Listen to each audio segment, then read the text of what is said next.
Assalamualaikum warahmatullahi wabarakatuh.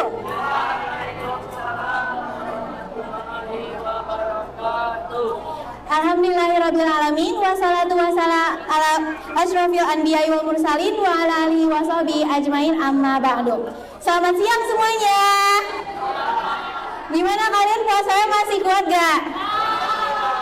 Oke, karena aku bakal mulai tausiahnya, aku mau kita semua kerjasama. Boleh sekarang kalian mulutnya diam semua, gak ada yang ngomong. Hitungan ketiga udah gak ada yang ngomong ya. 1, 2, 3. Tolong kondusif biar teman-teman yang lainnya juga bisa menyata dengan tenang, oke? Oke. Jadi, Bapak, Ibu, dan teman-teman semua, di kesempatan tausiah hari ini, aku bakal bahas sesuatu yang akan relevan dengan kehidupan kita, yaitu dengan judul yang tadi udah dibacakan oleh moderator, masa muda itu amanah bukan euforia. Cara nulis euforia tuh EUFORIA ya, bukan dalam bahasa Inggris nulisnya. Atau mungkin yang bisa bahasa Inggris silahkan. Oke, udah? Oke. Boleh suaranya kondusif lagi? Kasihan ya teman-teman yang di belakang ada yang gak kedengeran. Jadi kita harus saling menghargai. Oke, teman-teman, sering gak sih kita itu bilang kayak, udah deh ibadah tuh nanti aja, kita itu masih muda. Coba sekarang di sini rata-rata umurnya masih 13 sampai 15 atau mungkin nanti ada yang di bawah 13 tahun. Itu kan masih tergolongnya masih masa muda ya. Nah pasti kita tuh pernah mikir ibadah tuh kayaknya buat orang-orang yang cuma serius di hadapan Allah. Ada nggak yang pernah berpikir kayak gitu? Pernah kan? Pasti pernah. Menurut kalian pemikiran tadi itu benar atau salah sebenarnya?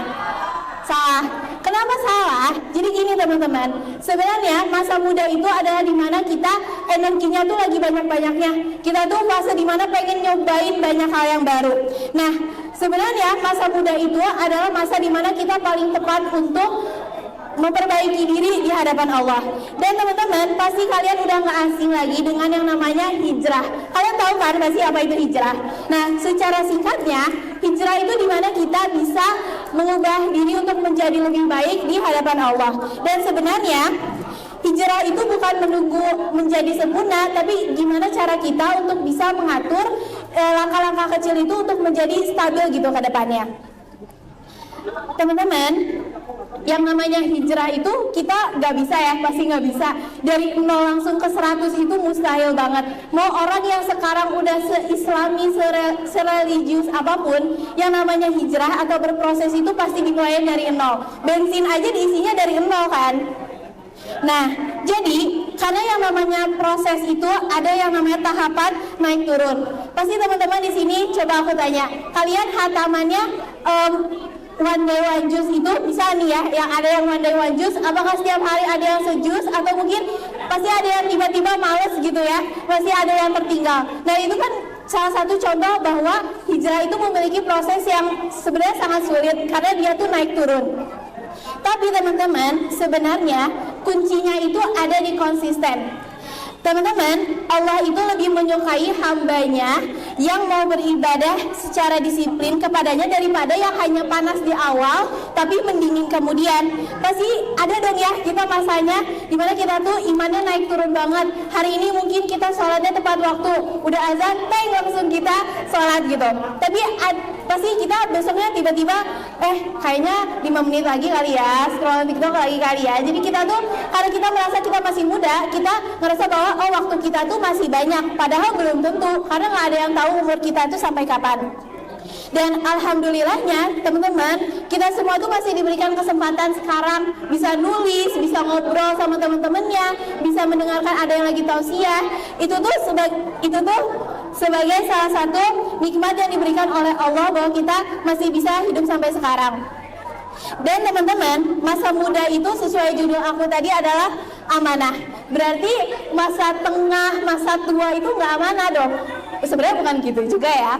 Jadi Rasulullah SAW pernah bersabda, tidak akan bergeser kaki seorang hamba pada hari kiamat sampai ia ditanya tentang umurnya itu untuk apa dihabiskan, dan tentang masa mudanya itu untuk digunakan apa. Ini ada di dalil hadis riwayat Tirmizi. Oke, sebelumnya teman-teman boleh suaranya dikecilkan dulu. Dalam hadis yang tadi aku sebutin, itu tuh menunjukkan betapa Masya Allahnya gitu ya, masa muda di hadapan Rasulullah dan di hadapan Allah. Jadi masa muda itu sebenarnya fase yang sangat berharga dan waktu yang sangat tepat untuk kita berkembang. Dari judul tadi ada yang namanya kata euforia. Tapi teman-teman tahu nggak sih, euforia itu sementara, tapi konsekuensi itu bisa selamanya. Di kehidupan kita yang udah banyak media sosial, teknologi di mana-mana, yang namanya popularitas itu bisa turun, like and views apalagi. Tapi catatan amal itu nggak pernah lepas. Masa muda itu bukan tentang seberapa serunya kita menjalani hidup kita bisa bebas karena kita ngerasa bahwa kita tuh masih muda, tapi gimana cara kita bisa membuat kita yang masih muda itu udah bisa bernilai kehidupannya di mata Allah. Coba kita lihat kembali ada beberapa kisah para pemuda dalam Islam. Seperti di Ashabul Kahfi yang Allah abadikan dalam surat Al-Kahfi. Itu tuh menunjukkan bahwa para pemuda tersebut, mereka memiliki iman yang lebih mereka utamakan di atas kenyamanan. Atau mungkin kita lihat dari kisah Ali bin Abi Thalib. Beliau itu masuk Islam di umur yang masih muda, kalau nggak salah ya. Mungkin Bapak dan Ibu yang dari DH lebih tahu, boleh koreksi juga kalau Ali bin Abi Thalib itu masuk Islam di umur 7-10 tahun. Dan beliau itu di umur yang segitu, beliau bisa berani untuk membela Rasulullah SAW di saat orang-orang dewasa yang bahkan lebih tua darinya pun ragu kepada Rasulullah. Bahkan teman-teman, dalam hadis lain disebutkan bahwa salah satu dari 7 golongan yang akan diberikan naungan oleh Allah Subhanahu wa Ta'ala di hari kiamat itu adalah pemuda yang tumbuh dalam ketaatannya. Bayangin teman-teman, jadi remaja itu ternyata sangat istimewa. Ternyata jadi remaja itu bukan hanya tentang kesenangan doang, tapi teman-teman perlu kita garis bawahi bahwa yang namanya hijrah itu harus dilaksanakan dengan penuh niat dari hati. Jangan sampai karena kita melihat mungkin di sosial media banyak berkeliaran orang-orang hijrah, terus kita ikut-ikutan dalam tanda kutip hanya sebagai niat biar samaan aja, bukan karena kita beneran mau ikutan untuk berubah menjadi lebih baik. Karena teman-teman, kita tuh kan perlu yang namanya konsistensi ya. Dan konsistensi itu, aksi harus lebih banyak dari kata-kata. Aksi itu harus 100%. Kata-kata itu boleh 50, boleh 70, tapi aksi itu pokoknya harus lebih tinggi. Jadi teman-teman, jadi jangan tunggu tua untuk serius untuk beribadah di hadapan Allah. Karena kita tuh gak ada yang tahu. Coba kita tuh nggak tahu 1 jam lagi kita masih hidup apa enggak. Nggak usah jauh-jauh 1 jam, 1 menit lagi aja kita nggak tahu malaikat pencabut nyawa akan mencabut nyawa kita atau enggak. Jadi kita itu sebenarnya yang dari aku sampaikan tadi, hijrah itu sebenarnya bukan hal yang sulit, bukan hal yang sulit untuk kita coba. Kita tuh bisa mulai dari hal yang sederhana, yaitu dengan one by one.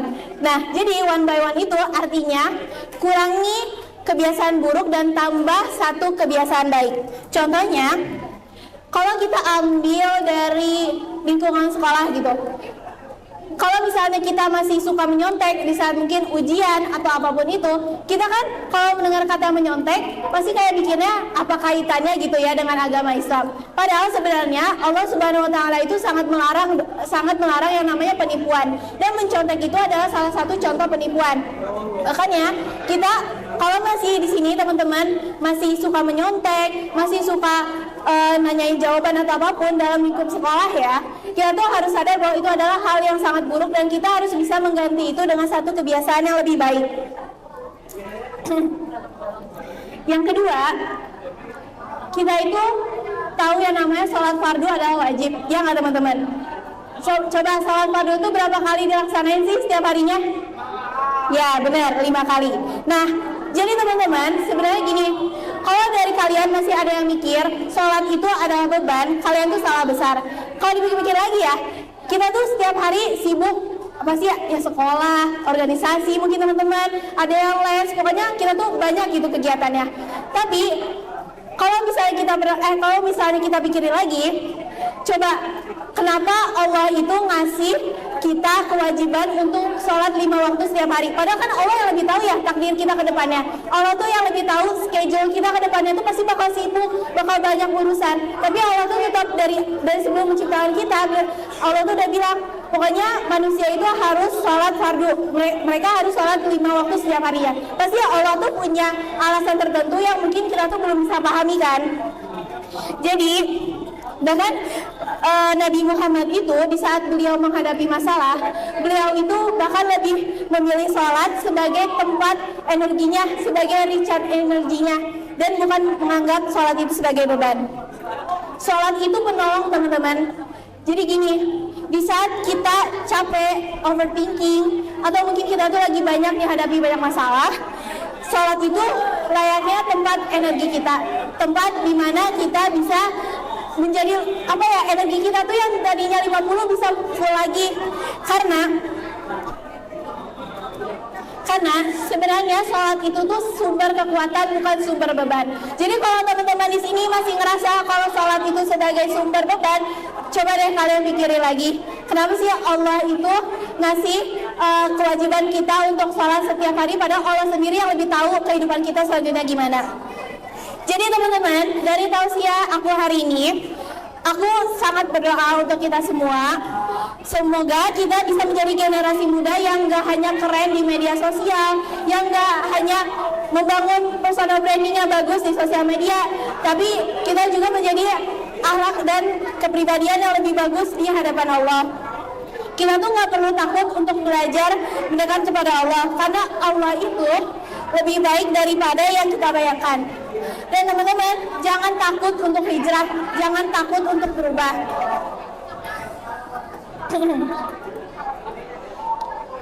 Karena kalau hari ini ya teman-teman, atau mungkin 2 menit lagi Allah cabut nyawa kita harus mikir, selama ini bertahun-tahun kita hidup, masa muda kita itu digunakan untuk apa?